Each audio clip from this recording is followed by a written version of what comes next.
اعوذ باللہ من الشیطان الرجیم بسم اللہ الرحمن الرحیم۔ پیارے دوستو السلام علیکم۔ میری آج کی ویڈیو ہے خواب میں خود کو روتا دیکھنا یا کسی اور کو روتا دیکھنا کیسا ہے۔ اس خواب کی کئی ساری قسمیں ہیں مگر ہم آپ کو اس کی چند تعبیریں بتائیں گے۔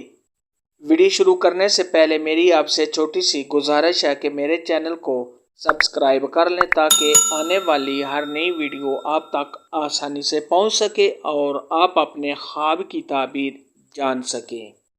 حضرت ابراہیم کرمانی رحمۃ اللہ علیہ نے ارشاد فرمایا کہ خواب کے اندر رونا یہ صاحب خواب کے لیے خوشی اور اللہ تبارک و تعالیٰ کی بخشش کی علامت ہے۔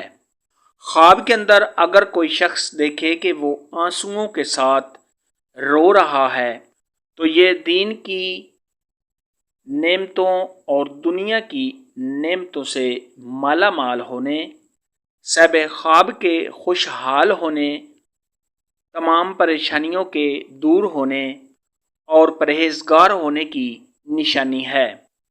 خواب کے اندر اگر کوئی شخص دیکھے کہ وہ بغیر آنسوؤں کے رو رہا ہے تو یہ کسی تکلیف، مصیبت میں پڑنے، غم اور پریشانی اٹھانے اور ایسے شخص کے بے چین ہونے کی دلیل ہے۔ ایسا خواب دیکھنے والے کو چاہیے کہ صدقہ خیرات کرے کیونکہ صدقہ خیرات آنے والی مصیبت کو ٹال دیتا ہے۔ خواب کے اندر اگر کوئی شخص دیکھے کہ وہ قرآن پاک پڑھتا ہوا روتا ہے تو یہ صاحب خواب پر اللہ تبارک و تعالیٰ کا خاص کرم ہونے اور اللہ تبارک و تعالیٰ کی صاحب خواب پر خاص رحمت نازل ہونے اور صاحب خواب کے گناہوں کی بخشش کی علامت ہے۔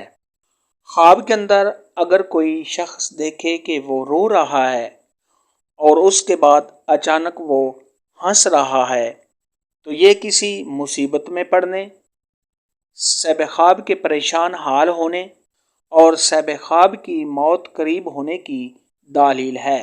ایسا خواب دیکھنے والے کو چاہیے کہ صدقہ خیرات کرے کیونکہ صدقہ خیرات آنے والی مصیبت کو ٹال دیتا ہے۔ خواب کے اندر اگر کوئی شخص دیکھے کہ رونے کی وجہ سے اس کے چہرے پر نشان پڑ گئے ہیں تو یہ صاحب خواب کو کسی نیک کام کی وجہ سے لوگ تانے دیں گے۔